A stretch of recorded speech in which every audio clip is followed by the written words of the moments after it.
Hello, everyone. Director of the translation company Translatel, and I'm also the trainer for translators at the Central Ukrainian Pedagogical University. One of my missions is to unite the efforts of the industry of translation schools for the beneficial cooperation. We welcome you at another webinar of Trans Academy. And before we introduce our today's guest, as for tradition, a couple of words about today's platform. We've announced that at the webinar, we provide a simultaneous translation in Russian and English. In the bottom part of the screen, you can choose the language you need. We also recommend you switching off the original so that you would be able to hear the translators better. Dear friends, today we have a special guest, Delia Chiaro, the professor of the University of Bologna, the expert in humour, translation, and translation of humour. Delia is also was also the president of the International Society of Humour Studies from 2015 to 2017. Her research has focused on audiovisual translation, humour research, and intercultural communication. And I give the floor to Irina, the director of St. Petersburg School of Conference Interpreters and Translators. Translator and interpreter, I give her the floor. Thank you, Alexander. I'm very happy that our project continues, which started in 2014, if I'm not mistaken. And since then, we are always waiting new guests. And our guests are usually very unusual. They have come up with new ideas that enable us to teach translators and interpreters, enable us to translate better. These are famous people.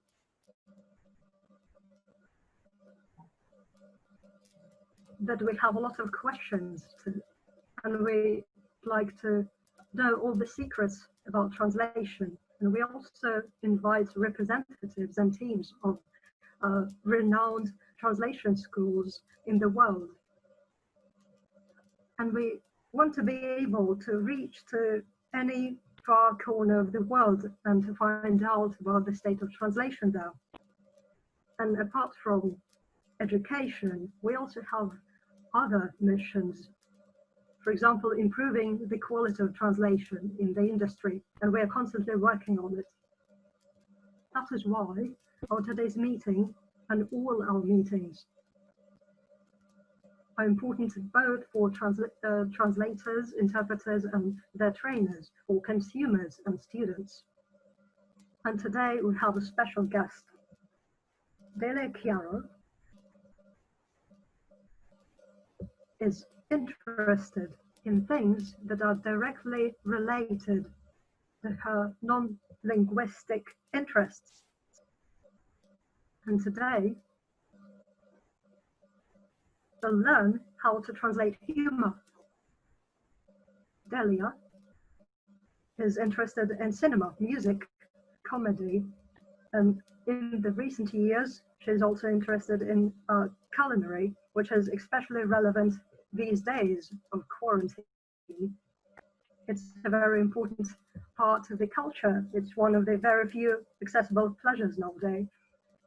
Another such pleasure is cinema, the analysis of translation and perception of cinema. We rarely have the opportunity to speak about humor and the translation of humor. It seems so difficult. It seems so complicated and difficult to do that sometimes we tend to avoid this subject, and at the same time know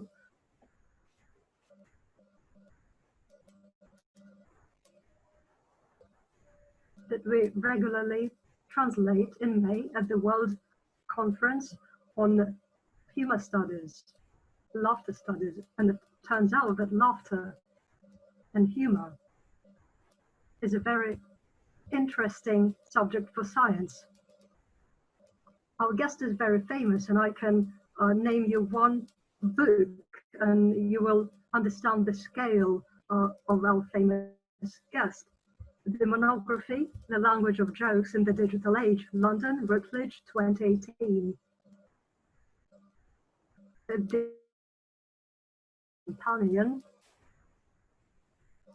the audiovisual translation part, is also the work of our today's guest. In other words, we are for an incredible meeting with an amazing speaker. And as per tradition, I'd like to end my introductory words with a short talk about today's simultaneous translators that are working today. As per tradition, at the webinar, we also provide simultaneous translation from English into Russian and from Russian into English. And today, as usual, the graduates of St. Petersburg School of Interpreters and Translators at the Hudson University are helping us, Ksenia Perseva and Polina Volkova, the interpreters who are always happy to help us. And now I give the floor to Delia Chiaro. Thank you.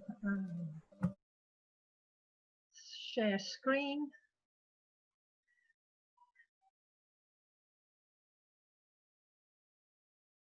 Okay. Good afternoon, everybody, and thank you very much for inviting me. Thank you, Alexander Bodarenko, Katerina Bodarenko. Thank you also to Irina Alexeyeva. And I first of all would like to apologize for not being able to speak in Russian. And therefore I would like to thank the interpreters who did get part of my PowerPoint yesterday. And good luck with the 3 or 4 very difficult jokes which you've had to translate. Good luck with that. I wish I could have been there in person in Ukraine, but that's impossible because we're all mixed up in this pandemic. And this is one of the very first, I think this is the second time that I've done anything of the sort. So please bear with me. It's very difficult to speak to people without seeing their reaction, as many of you will know, because many of you are teachers and have probably already been teaching online since this lockdown. So I'll begin, but just before I begin, I know you're expecting me to dive straight into the subject of humour and translation, but I'm going to spend a few minutes, about 5 minutes most probably, talking about humour before I talk about humour and translation. And the reason I'm going to do that is because humour is one of those things that we all know what it is, all of us. Everybody listening to me at the moment will know what it is. But everybody listening to me probably would be unable to define it.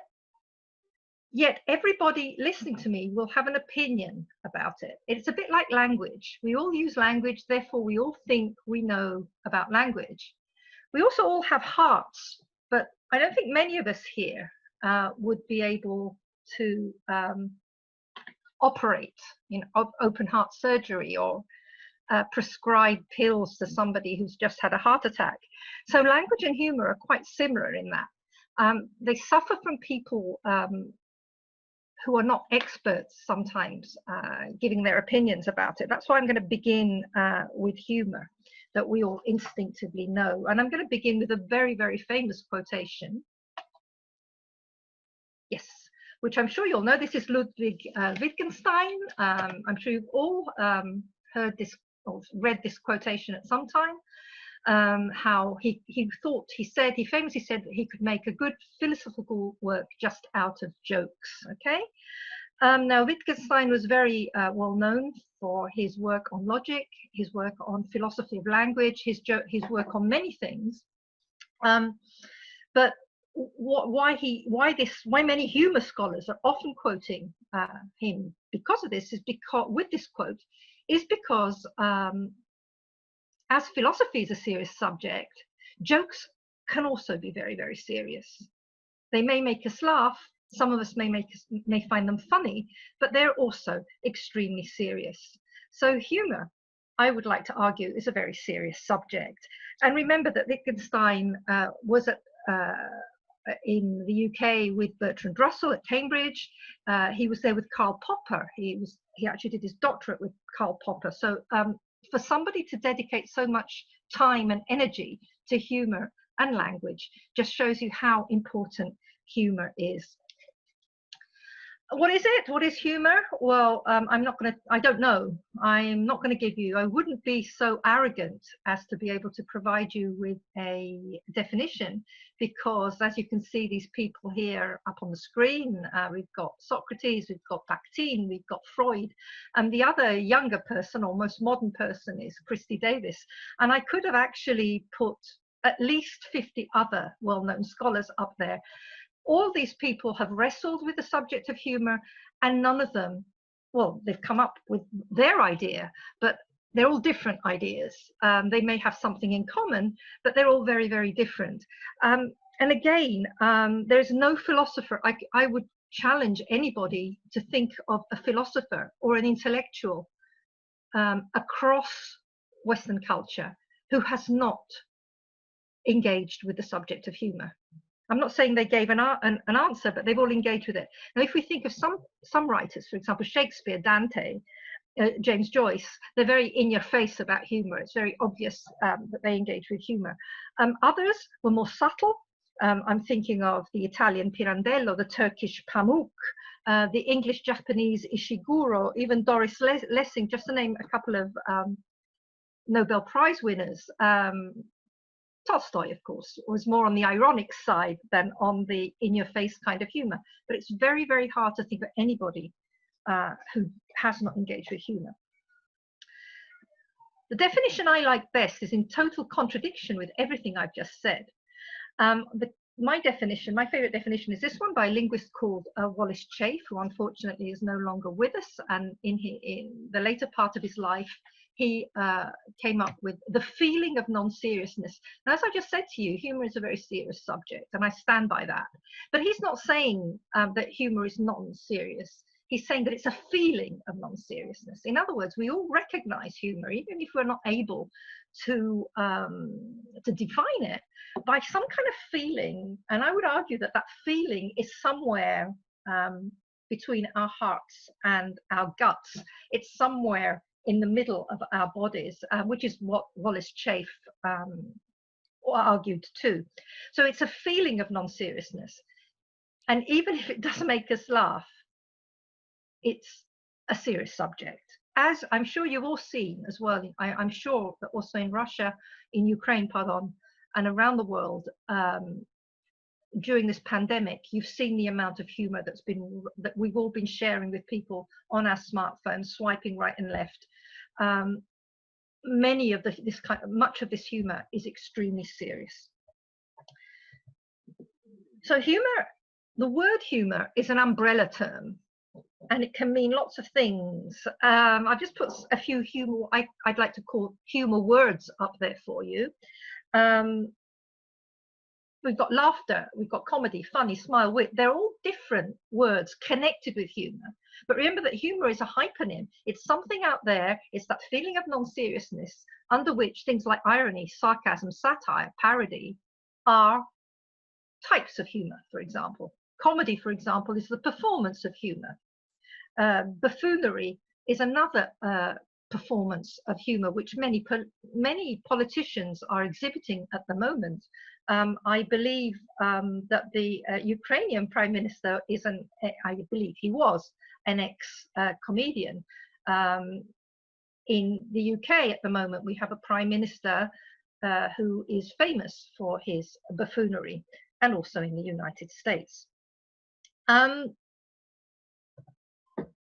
And humor, that thing that is out there, is not to be confused with sense of humor. Sense of humor is something totally different from humor. So humor is that thing out there, that feeling of non-seriousness that puzzled Wittgenstein, that puzzled Socrates, that puzzled Freud, and many, many others. But sense of humor depends on us. It depends on our psyche. It depends on our state and our trait. In other words, we have personality traits. Some of us might have, I, for example, have a very, very strong sense of humor. I find many things amusing. So I'm up there on a cline of sense of humor. Then there are other people who don't have much of a sense of humor. It's a positive personality trait. Many psychologists and sociologists have found that we seek partners with a sense of humor. Men, for example, in heterosexual relationships, look for women who will laugh at their jokes. Okay, and women in heterosexual relationships will often look for men who make them laugh. Okay, but it's not just having a sense of humor, it's also traits. Now, I have a great sense of humor, but if the cat has just died, I'm not going to find the joke very funny. So sense of humor depends on the interplay between personality and how you're feeling at a certain moment, on things which are interdependent on your personality. Okay, so sense of humor is not to be confused with humor. And again, humor is linked to laughter. But again, we always think of humor and we think of laughter, we think of smiling. Well, first of all, humor, laughter and smiling are two different things. And both of these concepts would need at least an hour's lecture, each one of them. They're linked to laughter. But I'd like to underscore, again, lots of research, for example, Glenn and Holt, quite recently, underscore how it's more common for people to laugh in situations which are not funny, that aren't necessarily funny. For example, when we in normal everyday interaction, we use something called laughter particles while we're speaking. That doesn't mean the person opposite us is making us laugh, but it means that we're interacting, we're hedging with him or her. So laughter particles are part of speech. We also laugh when we're nervous. We laugh when we're scared. That doesn't mean that that it's funny. I don't like cockroaches. I find them disgusting. Yet when I see a cockroach, I will also laugh. So we've got this kind of disgust thing going on as well with laughter. We also tend to laugh together. People are more likely to laugh when they're together than on their own.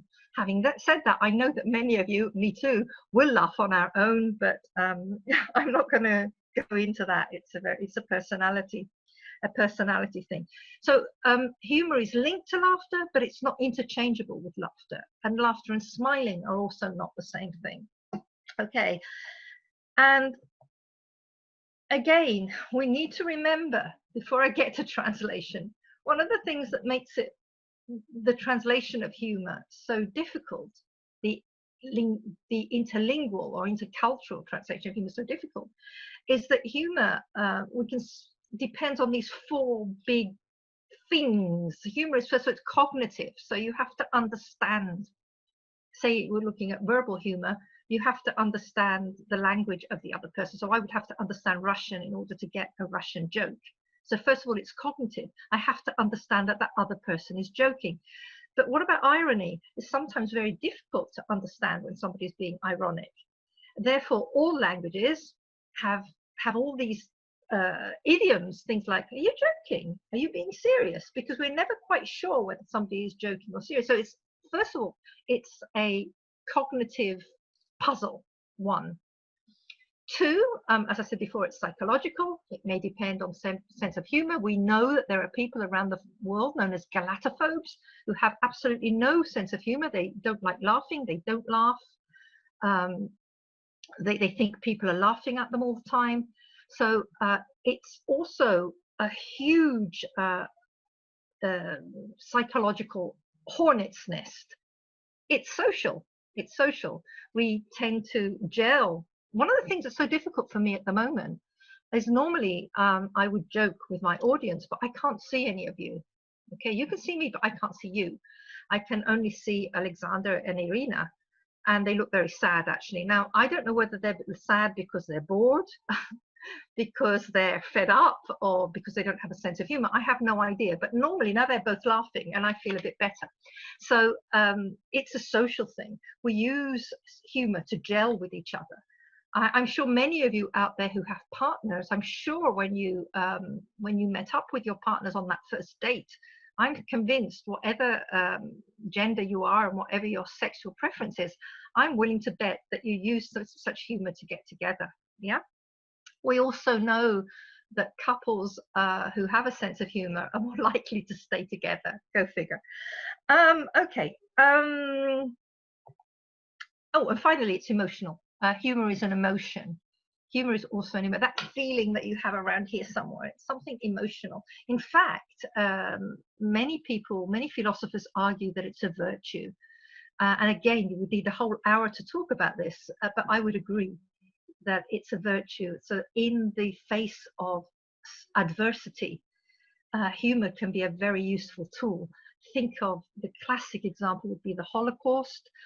We know today that humor was used as a kind of survival kit for people to try and survive in a tragic situation.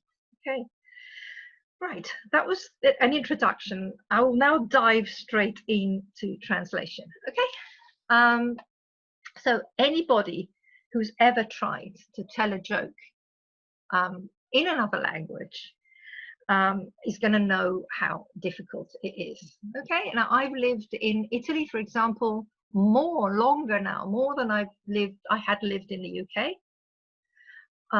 Yet, time and time again, when I try to joke, very often people will not laugh, or they will say that I made a mistake. If I'm using a pun, for example, paranomasia, they will think, are you sure they'll say something like, are you sure you meant that? Because perhaps you meant something different.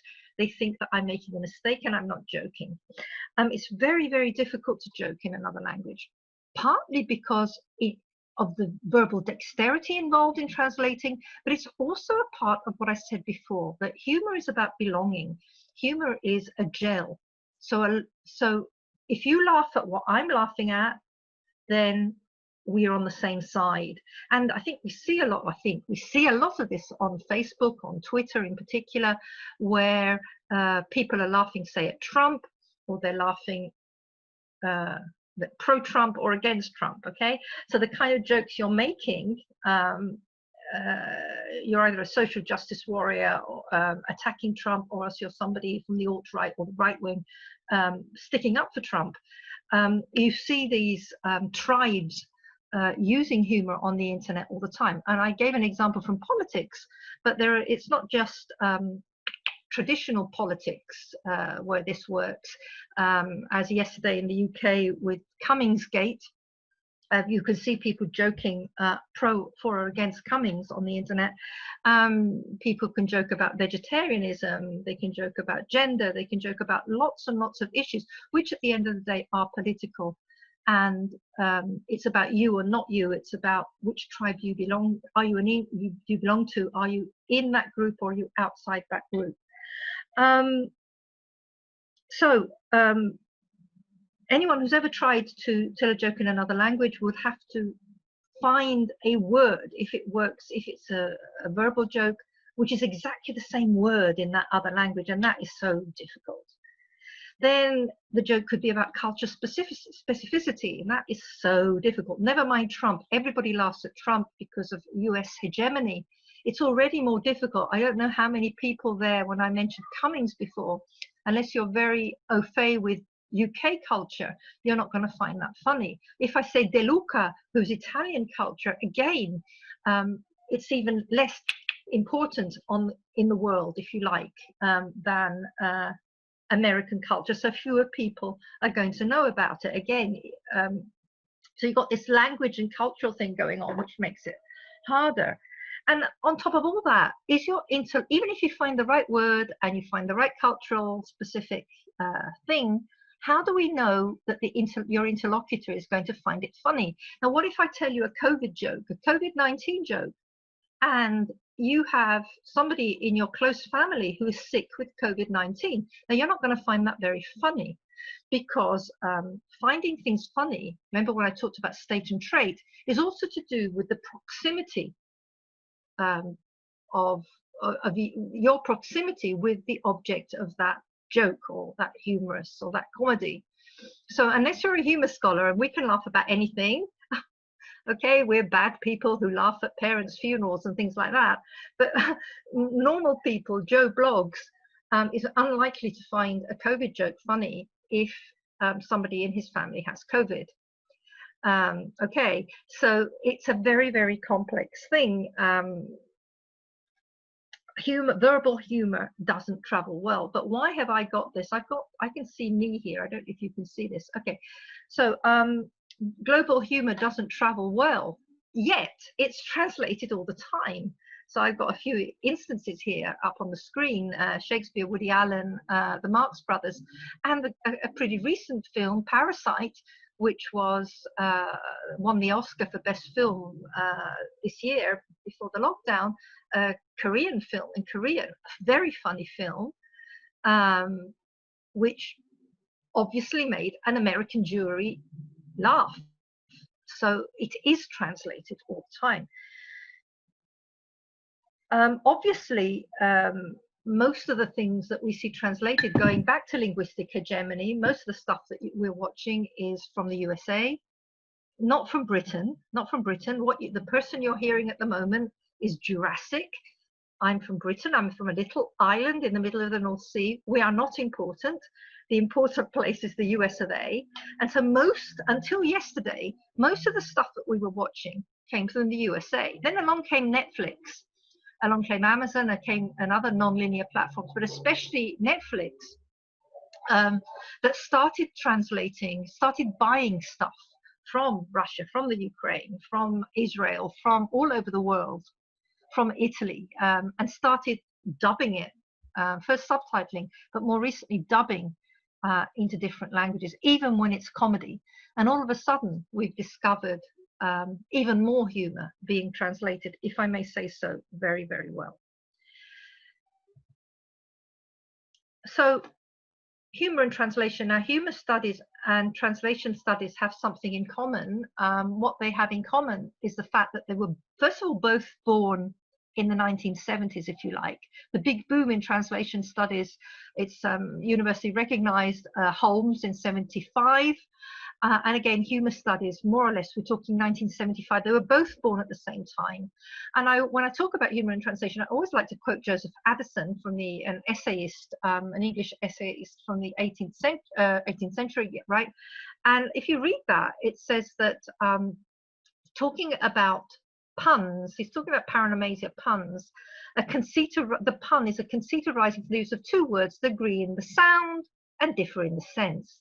The only way to try a piece of wit is to translate it in a different language. If it bears the test, you may pronounce it to be true. But if it vanishes in the experiment, you may conclude it to have been a pun. In other words, Addison understood that if it was untranslatable, then it was funny. And I think that's pretty cool and pretty clever. And this idea was carried on through the ages. In the 60s, the well-known manual of literary handbook, of literary rhetoric by a German called Rausberg, the Latin word traductio, which means translation, is the same word for pun. Okay, they're figures of moderate similarity. So as a rhetorical trope, translation and puns are used. Rausberg uses the same word. And he translates the French term jeu de mots, calembour, and the English word pun with traductio. So you've got a pun on translation itself, with, again, it's pretty cool. Hockett, the linguist, the 1960s linguist, he wrote a very well-known essay on jokes in the mid-60s, in which he calls jokes layman's poetry. We were pre-feminism there, so it's not layperson or laywomen, but layman's poetry. Okay, and he divides jokes into two types: prosaic jokes, which do not work on language, and poetic jokes, which work on language, which Delia here challenges, because if it's a joke, it's couched in language, and therefore it's got to be poetic anyway. And then more recently, in the 70s, well, recently, 10 years later, Joel Scherzer again picked up on the poetic function, Jacobson's poetic function, defining jokes as the projection of the paradigmatic onto the syntagmatic, which is exactly the same as Jacobson's poetic function, projection of the clash of the paradigmatic with the syntagmatic. And of course, sorry, we are talking about verbal humor here, verbally expressed humor. And so here is old Jacobson, and he's very well known. You all know the tripartite, his tripartite definition of translation: intralingual, interlingual, and intersemiotic. And that's where I want to begin to pick up on humor. And as you know, the middle one, interlingual translation, is what's going on at the moment. Many of you here are hearing me in Russian. I'm going to shut the window because there are some very badly behaved children playing in the garden downstairs. Excuse me 1 second while I close the window.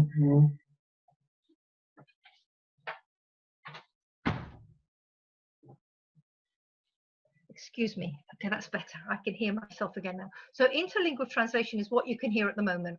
English into Russian, Russian into Chinese, Italian into English, or whatever. Okay, interlingual. When we watch a film or something that's been translated, we watch an interlingual translation, and that's the one that I think most.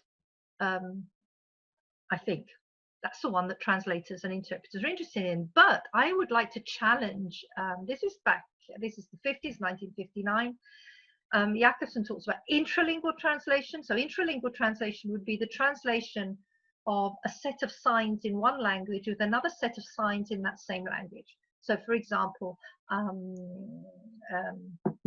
interpreting sign language for the hard of hearing, for example, or an audio description for somebody who's blind or visually impaired, okay? And thirdly, intersemiotic translation, where he looks at non-verbal signs translated from one language to another. As I say, I'd like to, this morning now, as we start looking at translation of humor, I would like to hold that there. And I would like to challenge this, not because it's wrong. Of course it was right in 1959. But in 1959, we didn't have internet. In 1959, yeah, we had film, but we certainly didn't have things like GIFs and memes and ATM machines that gave us money in different languages. We certainly didn't carry around computers in our pockets. And we certainly didn't have somebody called Zuckerberg paying people obscene amounts of money to try and think of how we can reduce verbal language so much to a set of signs. Okay, so it was a different world. And that's where I want to start with this clip that I'm going to show you in a minute about how difficult and how the Jacobson's tripartite definition of translation is very difficult when we talk about humor, but it's very difficult to cool, not just humor. I'm going to start this, and I can't, so I was going to start it further on. This is from a film from the 1960s, 1963. It's a comic staple in American cinema, in Hollywood. It has some brilliant artists in it. It's by a great director called Stanley Kramer. And I'm just going to show you the last 2 minutes if I can.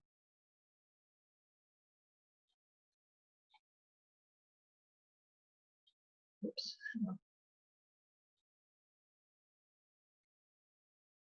Okay, here we go.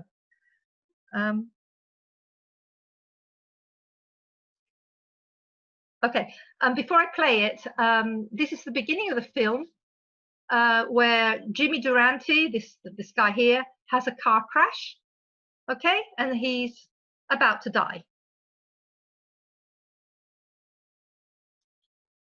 See the fellas, the dames all with a big hollow for old Smiler.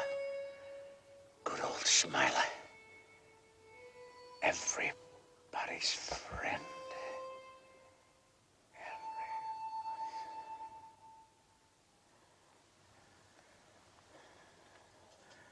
Aunt Belle, I didn't mean to do it. Oh, Mackerel, take it easy, mister. Easy. Please say it don't make any difference, Aunt Belle. Please, you gotta say, you gotta tell me it don't make any difference. For heaven's sake, tell him. It don't make any difference.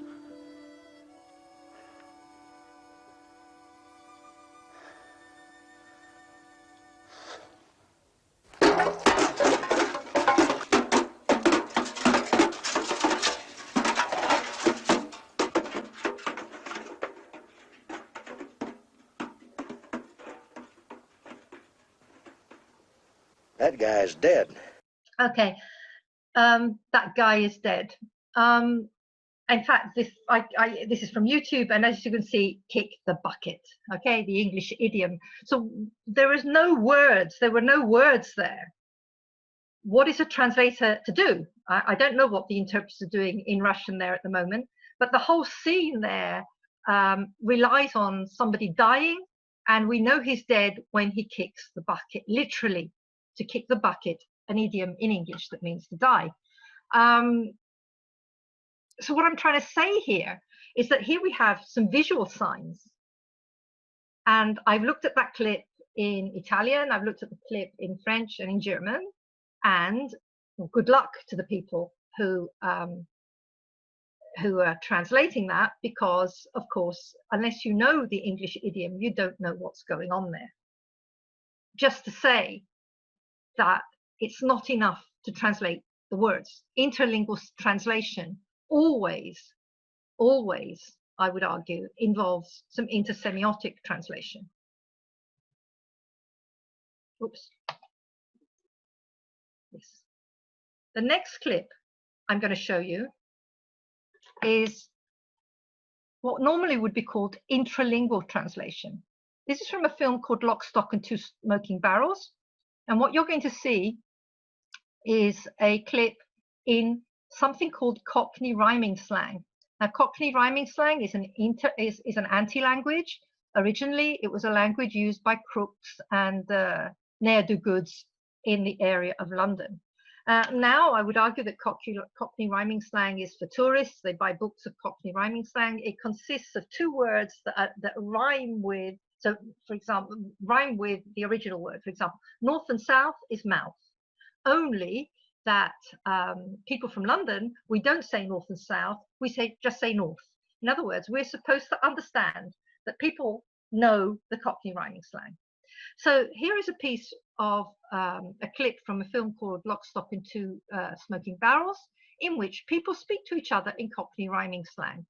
It is subtitled underneath, and the subtitles are also funny in themselves. In other words, this is also an example of subtitles used, translation used as a humorous trope in itself. Okay. Is this intralingual translation or is it interlingual translation? It's English, but most English people, unless you're like from London like me, most English speakers are not going to understand this. And I must admit, even if I'm from London, some of the things, a couple of the words I'd never heard before. Here we go. Rory Breaker. Rory? You know Rory. He's not to be underestimated. He's a funny looking fucker, I know.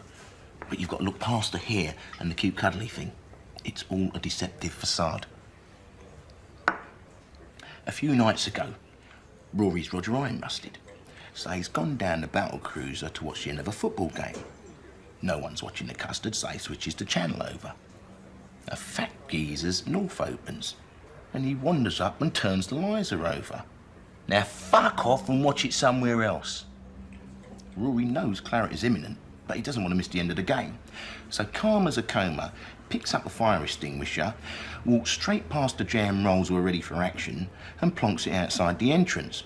He then orders an Aristotle of the most ping-pong tiddly in the nuclear sub and switches back to his footer. That's fucking it, says the geezer. That's fucking what, says Rory, and he gobs out a mouthful of booze covering Fatty. He flicks a flaming match into his bird's nest and the geezer's lit up like a leaking gas pipe. Rory, unfazed, turns back to his game. His team's won too. 4-0. Okay,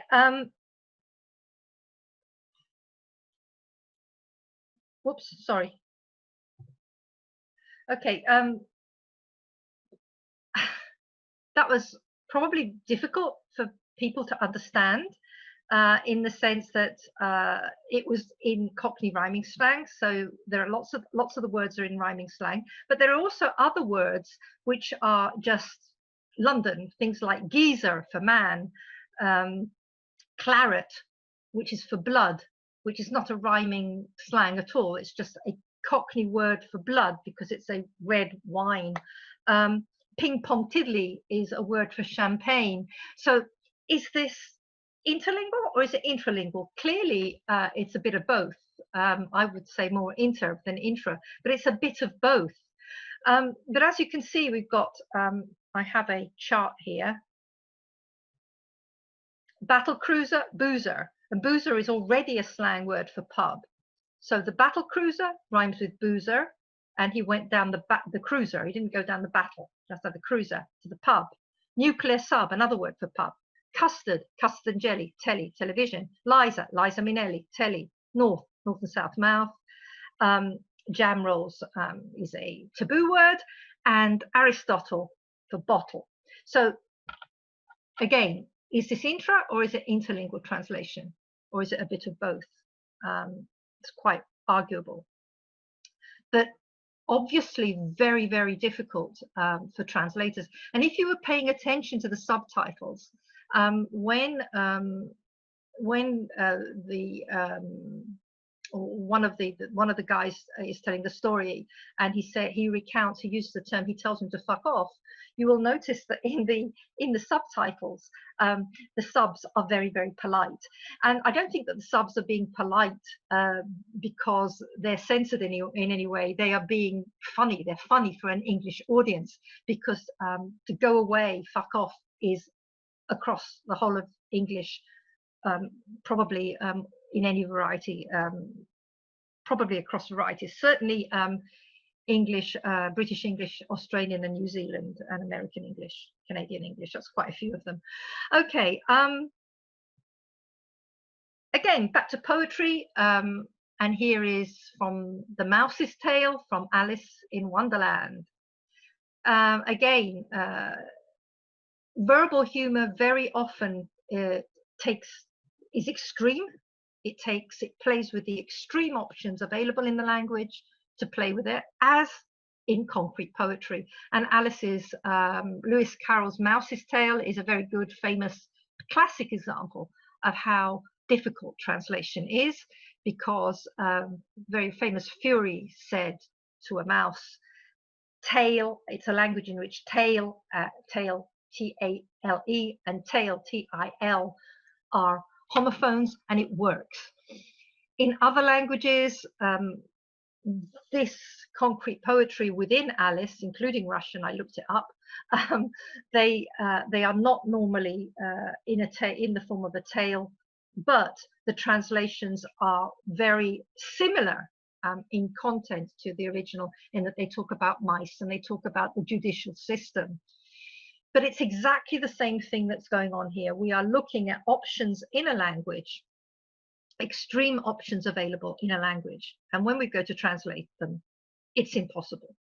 We're talking about the two big tenets in translation theory, equivalence and translatability, which have always made me laugh, because of course, what is equivalence? I mean, if we were looking for equivalence, we wouldn't need translation, because if there are other languages, equivalence is going to be hard.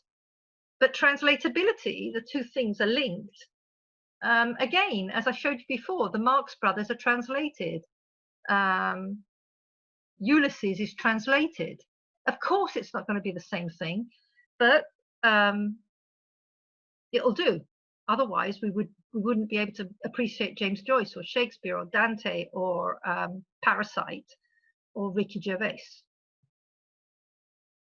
And I always use this example: what has 50 legs and cannot walk half a centipede? Now, if you go and translate that into French, now French use a centipede is a millipede, a millipede. Now, I'm not saying that English doesn't have a millipede. It does. In biological sciences, all languages differentiate between centipedes and millipedes, but in the spoken language, normal English speakers go around talking about centipedes. Normal French and Italian Romance language speakers talk about millipedes. Okay, also Chinese speakers. Are they equivalent? They are dynamically equivalent. It's the same joke. It's not a particularly funny joke either, but maybe when you're a little child, it's funny when you're 8. But what I'm saying, they are functionally equivalent, even though they're not equivalent, because one is talking about a thing with a monster with 100 legs and another one with 1,000 legs. And the theoretical dichotomies before that, let me shift that over there. That's Cicero at the bottom there, who years ago talked about ad sensum. You can translate something ad sensum according to its sense or according to the words. And Nider at the top in the 60s talked of formal and dynamic translation, and in the middle there, that's Peter Newmark talking about semantic and communicative translation. But why I put Cicero at the bottom, because you can change the word, but they're saying exactly the same thing. Cicero said you can either translate something word for word, or you can translate it from the sense. Now, why did Cicero say that? Because, of course, the Latins were translating Greek philosophy, which was really the thing to be translated. After which, from the medieval ages onwards, we had people translating the Bible, people translating the Torah, people translating the Quran. And with the holy word of God, whichever God you believe in and whatever you believe in, you had to translate it word for word. So if you look at medieval scribes in Italy, the Latin scribes translating the Bible, they had to translate word for word. Otherwise, God would get offended.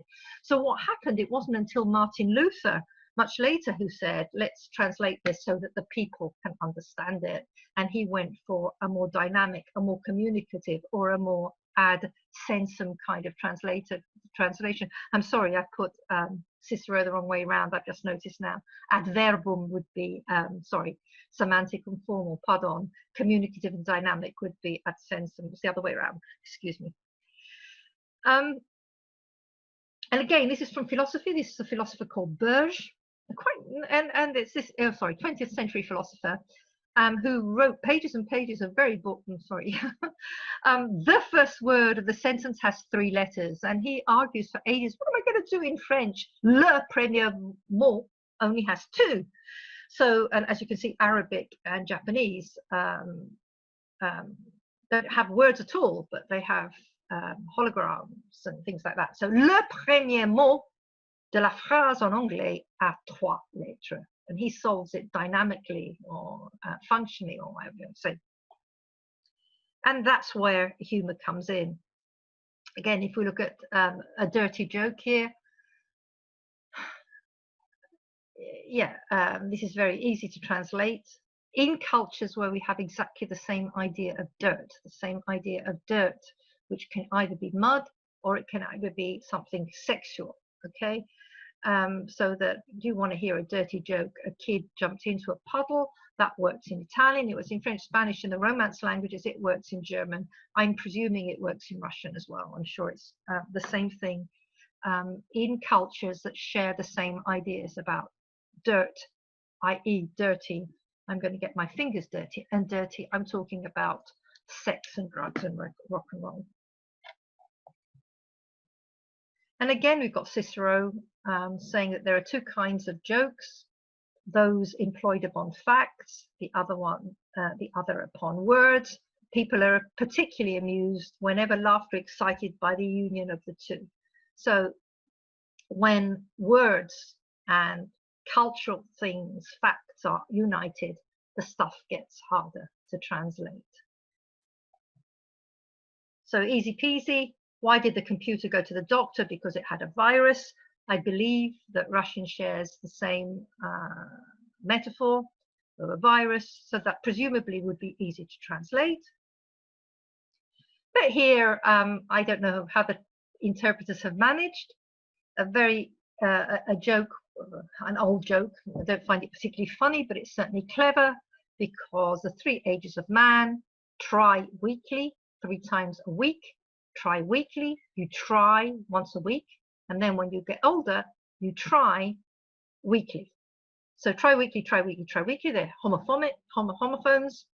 And in order for that to work, you have to find a language where try and try 3 times plus try to attempt sound and look the same, and weekly, once a week, with weekly in a weak way are the same word or sound the same or look the same or something. And that's hard.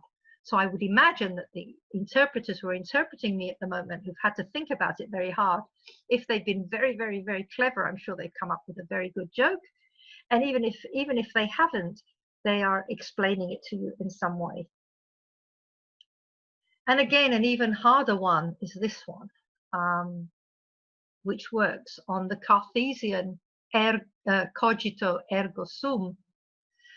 Descartes, Jacques Descartes, sum ergo cogito. I am subverting the famous philosophical phrase. It's instead of saying I think therefore I am, I'm saying I am therefore I think. And the joke at the bottom is that putting the cart before the horse.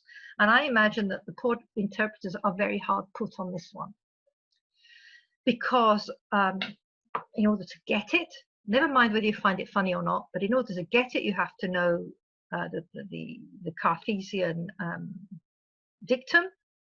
You have to know that in English people pronounce Descartes, Descartes, and Descartes sounds like the cart. So it would be pronounced, is that putting the cart before the horse? And playing with the Frenchism of Descartes too. And this is the kind of thing which is impossible to translate, or very difficult to translate. Again, carrying on from that, a very famous graffiti, which I collected a long time ago when I was a postgraduate. To be is to do Rousseau, dooby-dooby-doo Sinatra.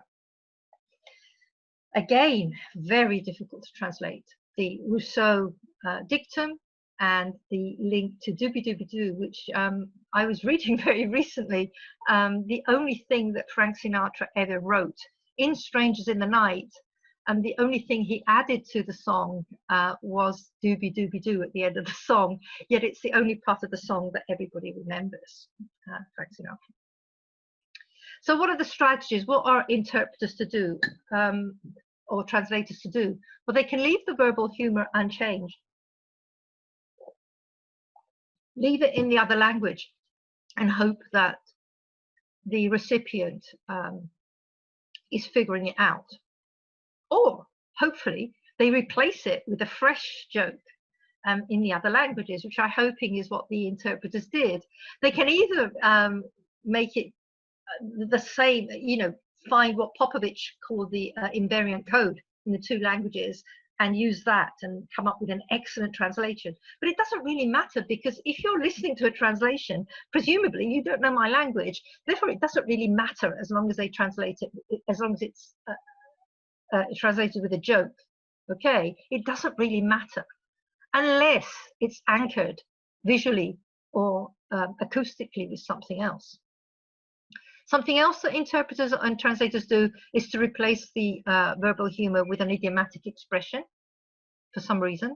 That is something that is done. That is something that interpreters in particular are taught to do. Or finally, they can ignore the humour altogether. They can even say something like, okay, guys, laugh, she said something funny. That is a strategy that some interpreters are taught to do, and I've seen this happen, or rather I've heard this happen time and time again. These are the 4 strategies which are used. There are no others. Okay. Translation itself as a humorous device. Now, I hinted at that before when I showed you that piece of Cockney, when translation itself is used as a humorous device. And here I've got the Marx Brothers. This is the contract scene in the Marx Brothers, where it's intralingual translation here. I don't know if you know it from Monkey Business, where 2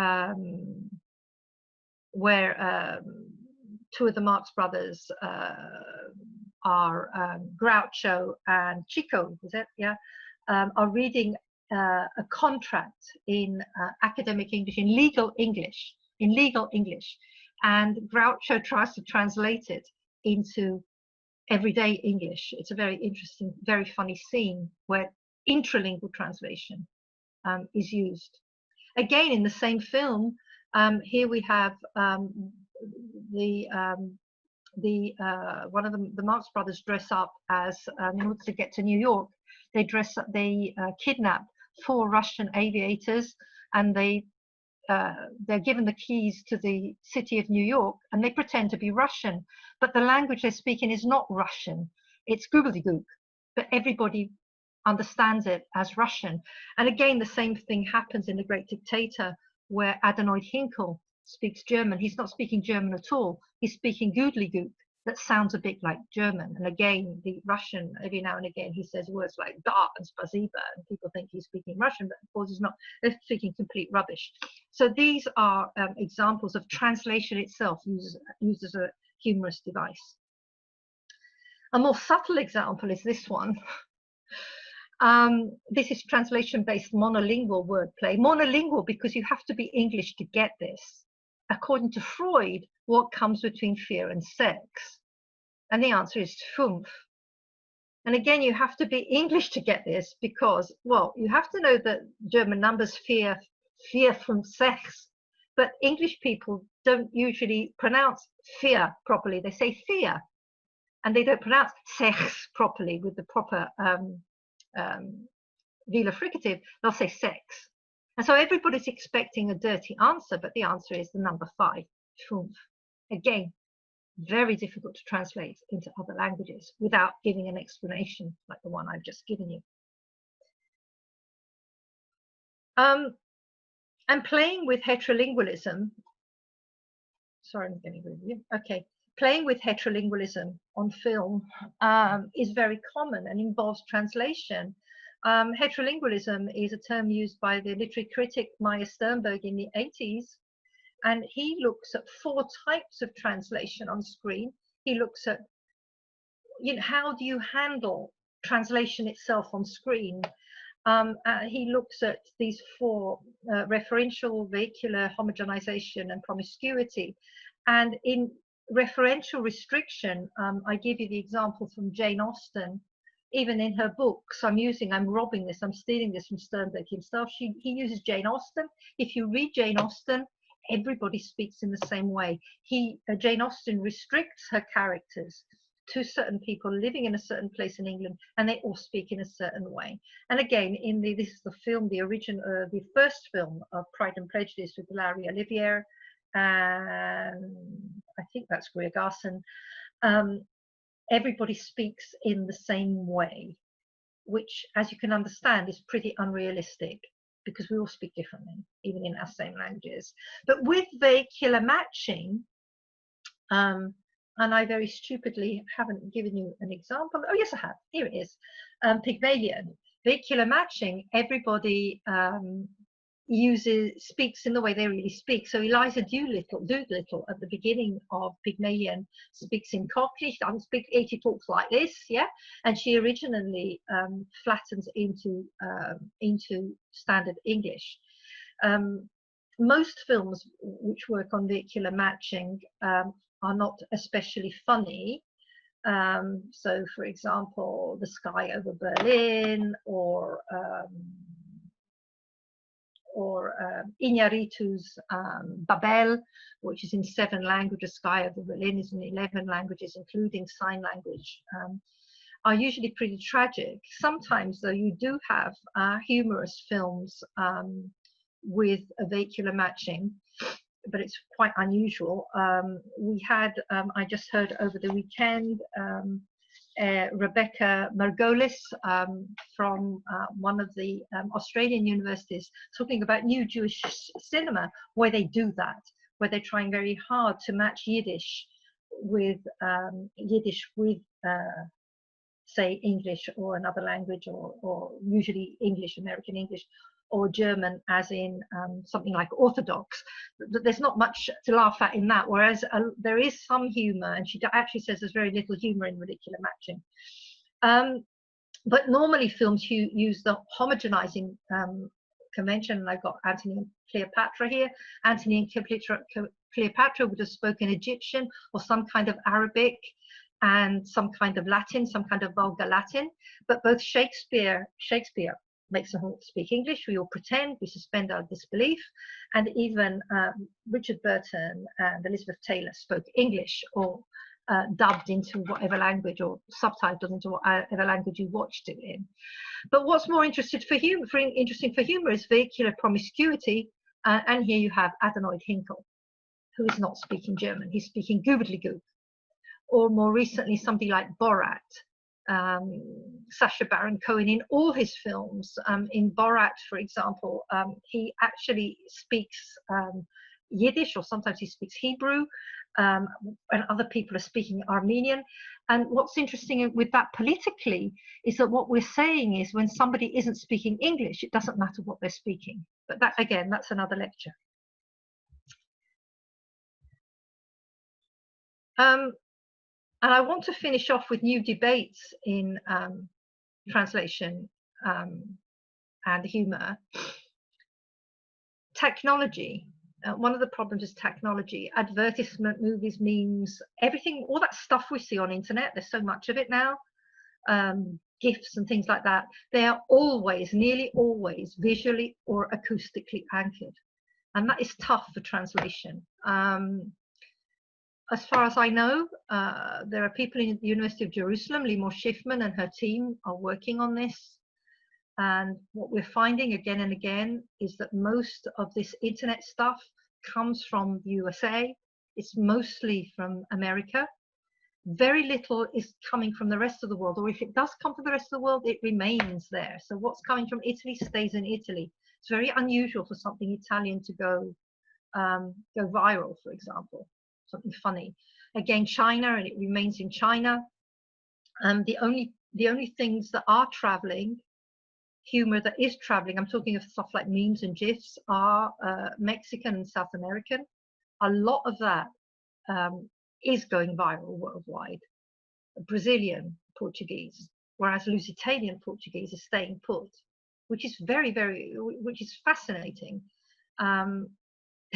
But again, that's another lecture. We have sociolinguistic issues, as I showed you in the bit from Guy Ritchie in Not Stopping Two Smoking Barrels, accent variation, which is so much to do with humor. It's so important in humor, but how do we convey that? How do we convey that if we don't know it? Again, watching Stiesel very recently, an Israeli product, mainly in Yiddish. I only got some of the jokes because I know a bit of German. Otherwise, I wouldn't have noticed. Or I knew that something funny was going on because of what I could see on the screen, and I would have to go back and understand it. And again, taboo. Is it becoming more and more acceptable? I think it is. It's general lowering of standards everywhere. Now we're seeing a lot of shit-based humor everywhere. Sorry. And again, can we teach a computer to tell jokes? Well, the classic example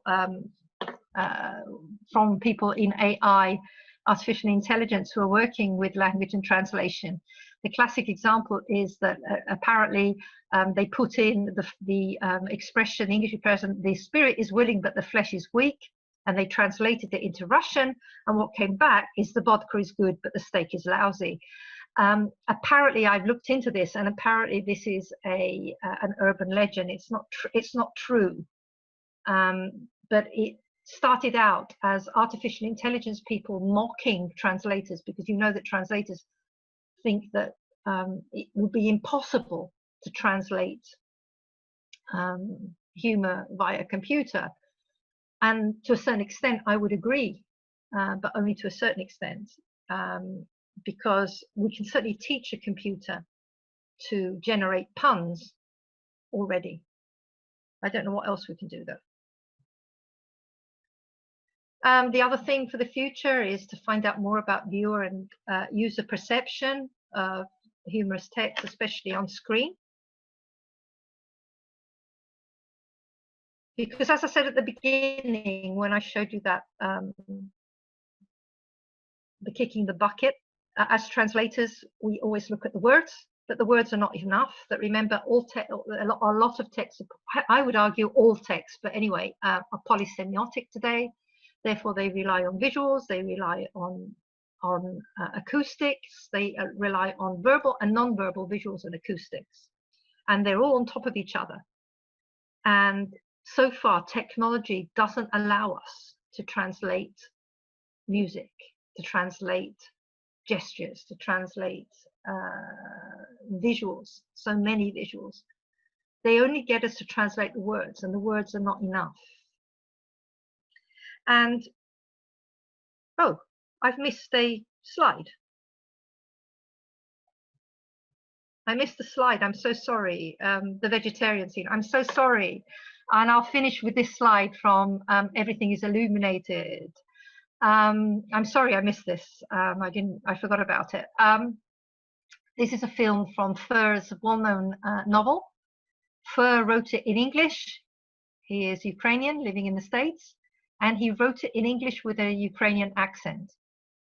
And I've read the Italian translation, and the Italian translation is excellent. It's with a Ukrainian accent. And this is a very well-known, I'm sure you know it, clip from the film. And why I wanted to show it to you, I'm sorry I missed it out, is another thing about the translators. Very often the translator himself or herself is part of the movie, as happens here. Please read the English, please read the subtitles as well, even if you do understand the translator.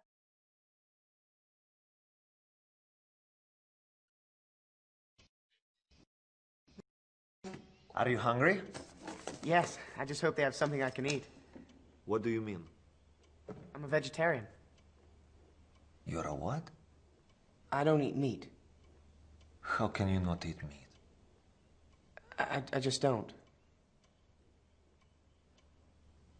Дед, он вообще никакого мяса не ест. Чего? No meat. No meat. Steak? No. Chickens? No. And what about the sausage? So first of all, Alexander, the translator, makes mistakes when he speaks, obviously, and the subtitles echo his mistakes. So that's one thing of playing with translation. No sausage, no meat. Дед, он говорит, что он мясо не ест. Даже колбасу. Да я же говорю. Он что, больной, что ли?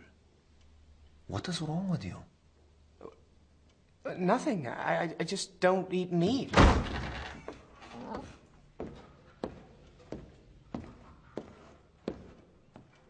Здрасте. Скажите, у вас не найдется что-нибудь без мяса?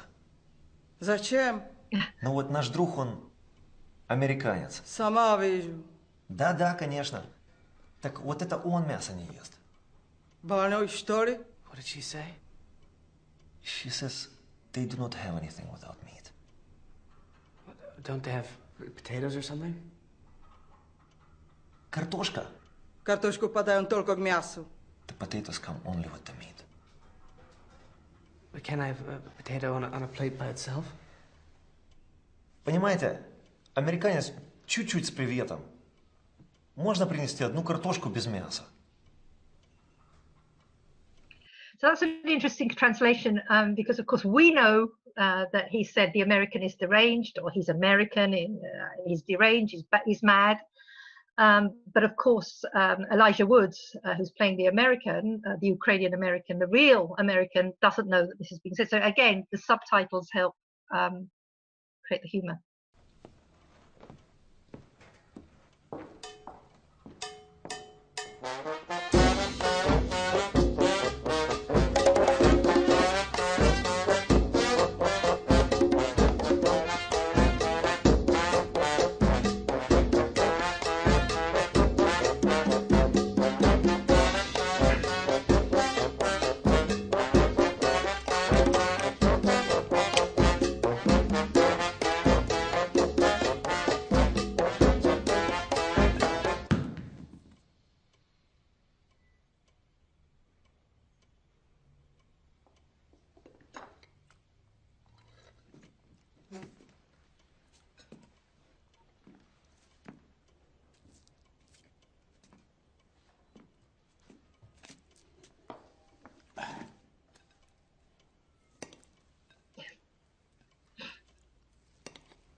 Добро пожаловать на Украину.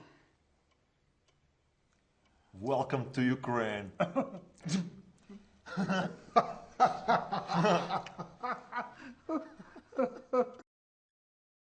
Okay. I think that I will finish there. Thank you very much for your attention. Thank you.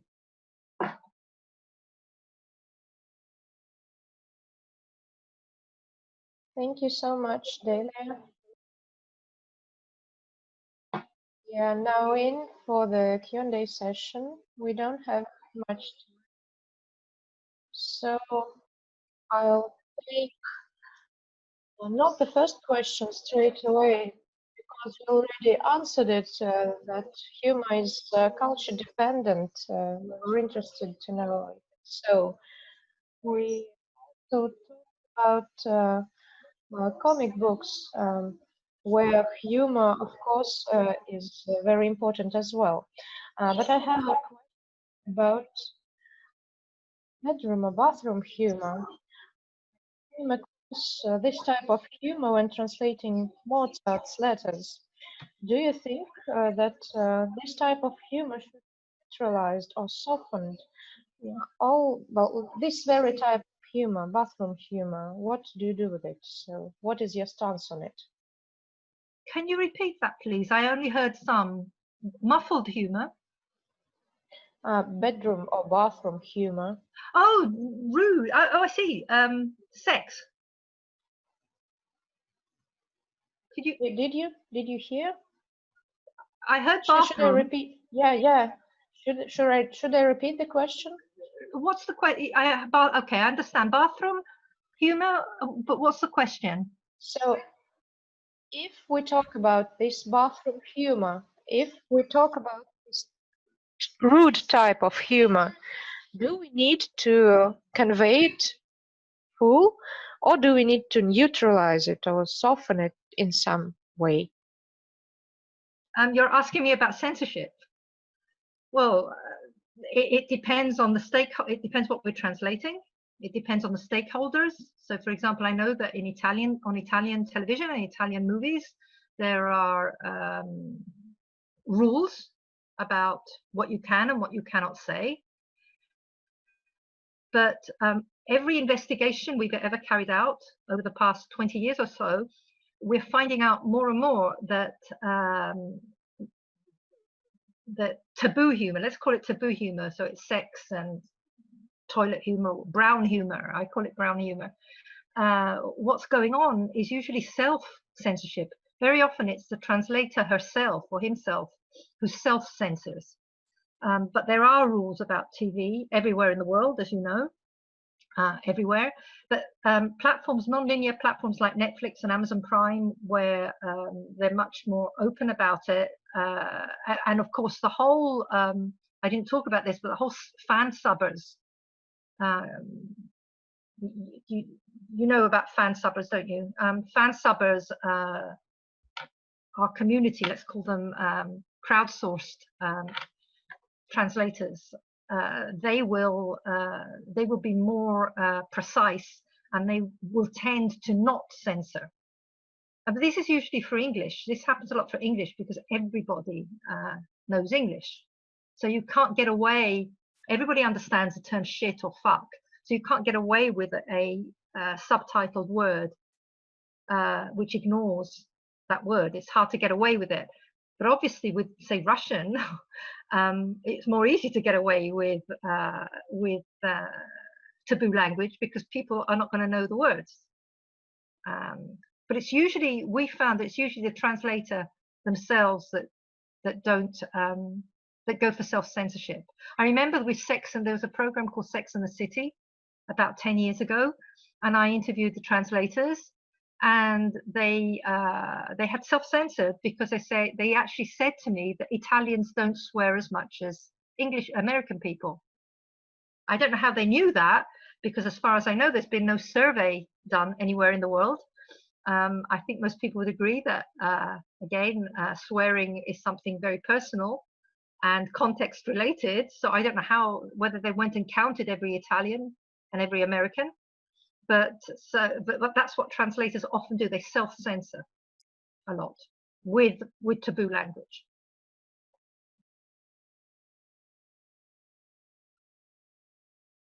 And Americans censor everything anyway. They bleep out the word fuck, for example, all the time. They're very sensitive people.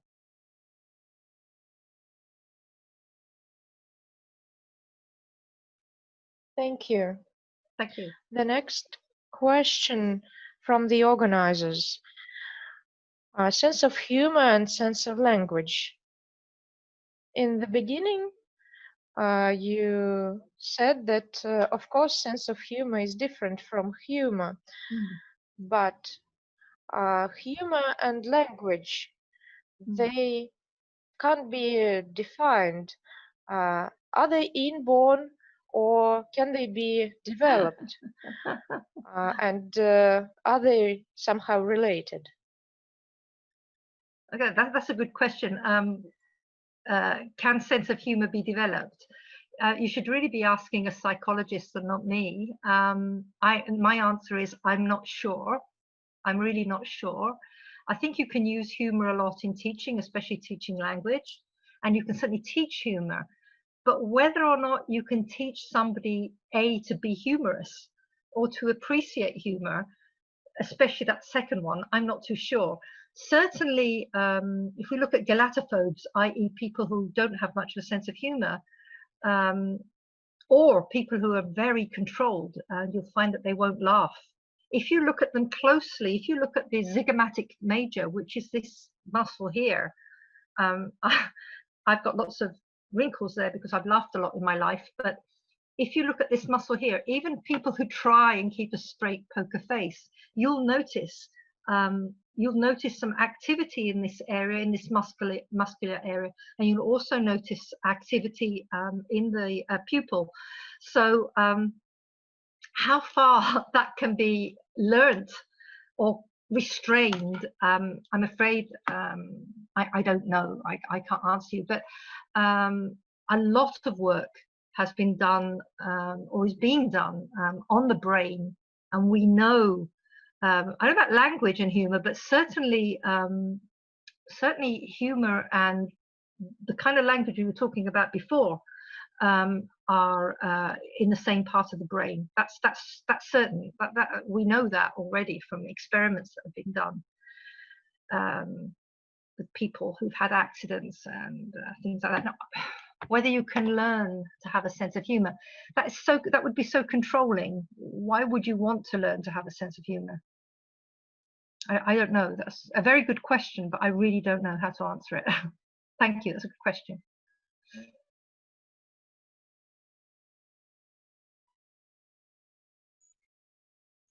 There's another question from Alexander and me. What do you think? What should we include in the teaching of interpreters from the theory of funny things? The theory of funny things, theory of jokes. Do they need to know something about it or not? I think I'm sure they agree with me, the people in the booth at the moment, that it's the hardest thing to do, and they should certainly learn strategies to cope with it beforehand, because it's not so much, okay, so I gave them what I was going to do beforehand, and I'm sure they had time to think about it. But if this had been a normal lecture and not here at home, and if I could see you all, if I'd been live, I would have used much more humor, because I don't know what you're thinking. Believe me, this is not a nice situation. It's very difficult. So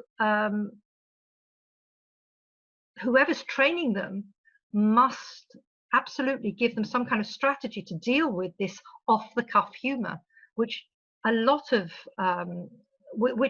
many speakers, English speakers definitely use.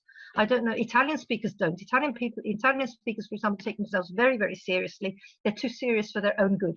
But again, English speakers will always joke, especially at the beginning and throughout.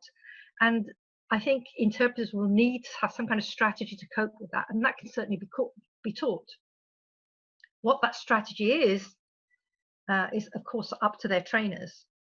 And as I said right at the beginning, the strategy can always be, please laugh, she's just made a joke. That is a strategy. The problem is when the interpreter doesn't recognize it. That's a problem.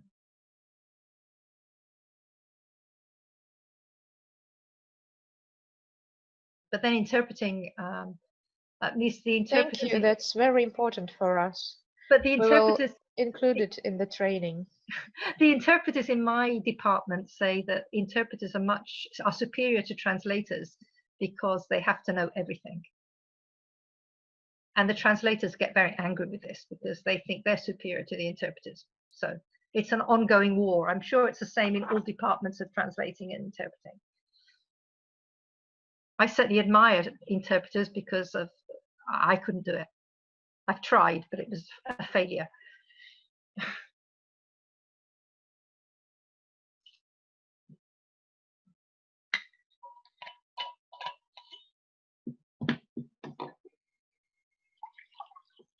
Delia, here's the next question that comes from our audience.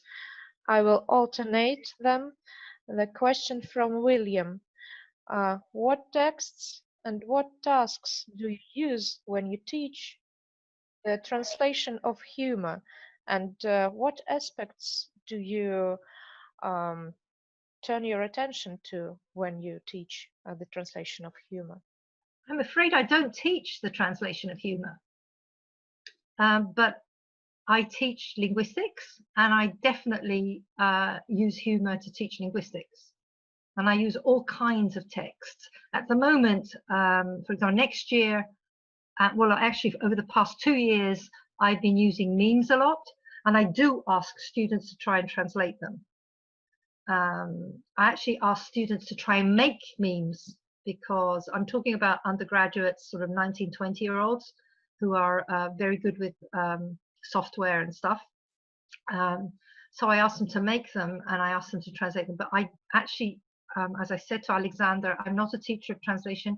I'm a teacher of linguistics, English linguistics. So, and of course, just like Wittgenstein in the first slide, you can do a whole linguistics course teaching using jokes or memes or anything.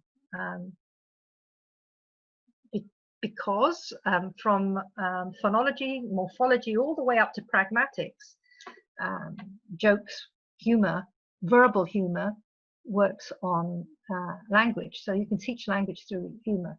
And I would presume you can do exactly the same with translation, with written translational texts.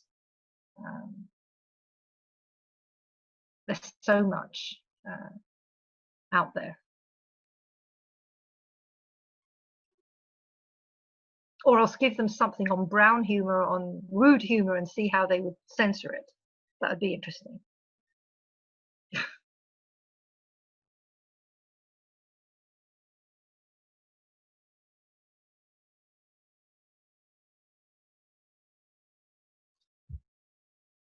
So Alexander, can we ask another question? Yes, you can. In literature, if we talk about linguistic analysis, there are different genres that contain humor, both oral and written. There are satire performances, for example, in different bars or pubs. There are written texts. The examples abide. But is there any classification of such genres? Well, yeah, I think so. There are many. For example, there are many. Recently, Attardo, for example, his 2002 book. But most scholars of humor have made their own taxonomies. I would imagine Salvatore Attardo 2002 is probably the most quoted. literary. You're talking about literary genres or filmic genres or stand-up genre. Or stand-up is a genre of its own, isn't it? Stand-up comedy is a genre of its own. Within that, you're going to get satire, you're going to get parody, you're going to get irony, you're going to get you might get sarcasm, and even the heckling itself, which is a very kind of, I'm using this a lot recently, kind of negative kind of humor, where you're punching down, like ridicule, for example, the kind of humor that Trump uses, for example. But yes, there are many taxonomies. Richard Alexander in the 70s, and they don't change. I mean, irony, parody, satire, blah, blah, blah, they remain the same. We haven't added a new kind of humor, as far as I know. What's different is the way, with memes and GIFs and the internet, it's the way the message is conveyed. But the technique is the same, it hasn't changed at all.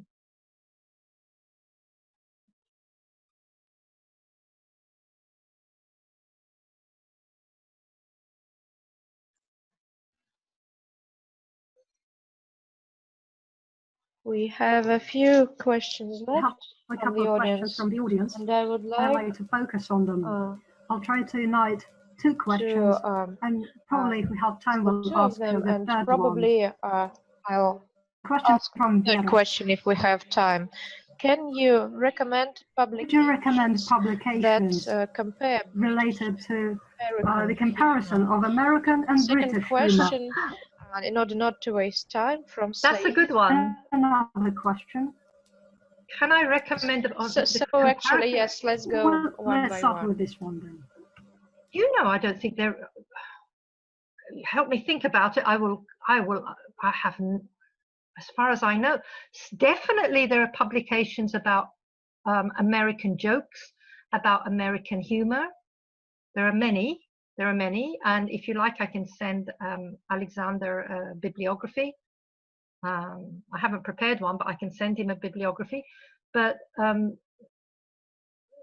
actually compare seriously, no, I don't know of. No, not to my knowledge. A systematic study of the US versus Britain, no.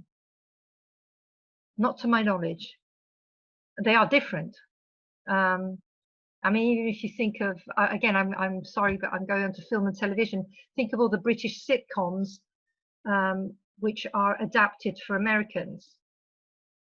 I'm thinking of something like The Office, or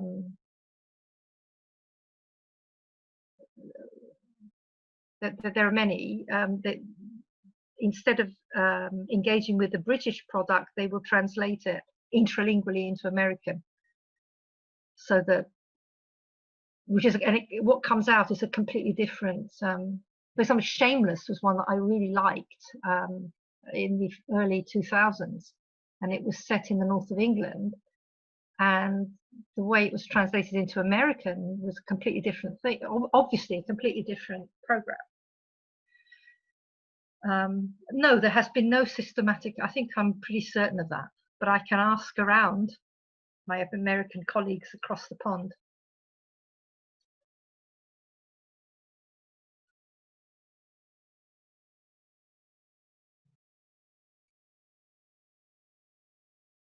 Because British humour is funnier.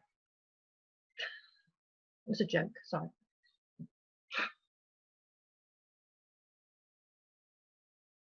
But actually, it wasn't a joke, because when you think about it, I'm thinking of Italian and French and German, and the other Romance languages. Well, German is not a Romance, of course. But when we talk about British humour, it's as though it's a benchmark. I don't know if you've got that in Russian, but British humour is a benchmark. If it's British, then it's okay. It's as though it's the benchmark for humour. And in fact, in Britain, I would also argue that humour is more pervasive. It's okay for me to be funny. I'm not sure it's okay for me to be funny in Ukraine, but I'm being funny anyway. I'm trying to be. But usually I would imagine a Ukrainian or a Russian professor to be more staid. But it's okay for me to be funny. Certainly in Italy, you mustn't be funny. Italian professors must be very staid. Well, probably there's no such thing, but British humour is well known. It's a very high level humour. We all know that. Well, we think we're superior. Very bad, yeah.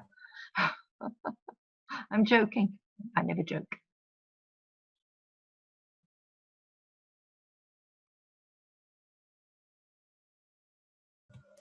Dear colleagues, we have many questions left. You could ask questions in chat, and you can also send us questions, and we'll pass them over to Delia, and we'll publish the answers. We have a group in Facebook, and we have other channels. And right now, we suggest, well, probably, if that's it, we can start finishing the webinar.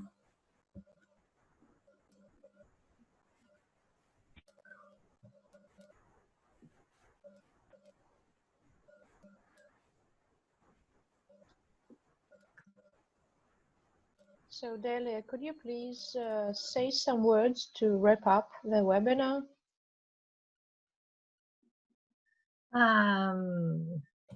I'd like to conclude first of all by thanking you for your patience. Coming to an end of a webinar. I'd like to thank you. Delia, do you have a couple of words to close up this webinar? Do you have a couple of words to close up this webinar, Delia? Yeah, well, the couple of words I would like to close with would be this, that I'd like you all to think about this. The seriousness of humour. Humour is extremely serious, and I think we've all seen this over the past 3 months when we've been, I don't know if you've been locked down, we've been locked down, we were locked down 72 days here. And the way people engaged with this was through humour. So therefore, there's something very serious going on. That's one thing that I would like everybody to go away thinking about. And secondly, about the hegemony of humour. I said before, British humour is the benchmark. It's as though English is some kind of benchmark. But there are humours all over the world which are just as funny, and they're just as good, and they're just as the same as English humour. Yet we're living in this world where, as I said before, English is spoken everywhere. Therefore, memes are mainly born in the United States. They're certainly not born in England. And as I said before, English sitcoms, English films, I have difficulty in watching them. It's difficult to find what we're watching. Even on Netflix, most stuff is from the USA.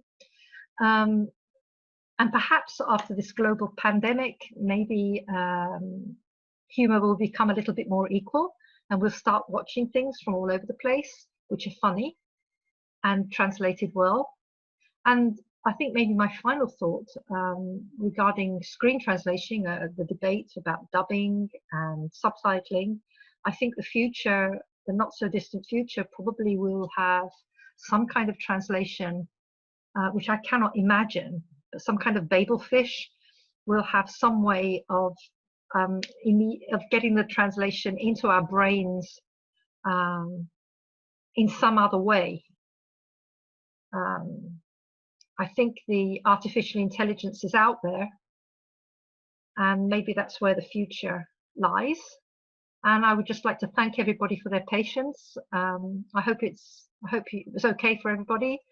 It was difficult here not seeing anybody. I know there are over 80 participants, and I can only see 2 of them, and I can hear another one. But I hope that was okay. Thank you.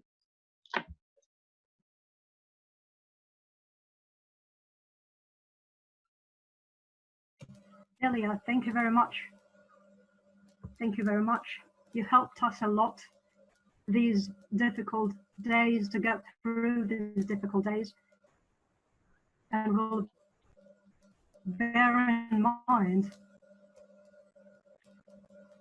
that humour is very serious. Colleagues would like to thank our guest for a very informative and interesting talk. And I hope that everyone got to learn something new. And as per tradition, I'd like to underline that that is not the end of our conversation with our guest. It's just the beginning. We invite everyone to ask questions, to leave your questions. At our website, there is a special place to do that. And you can also leave questions in our group. We will pass over your questions to the speaker. Thank you very much, Delia. Thank you, everyone, for your participation. Hope it was very useful. See you. Thank you. Bye. Bye-bye. Thank you. Bye.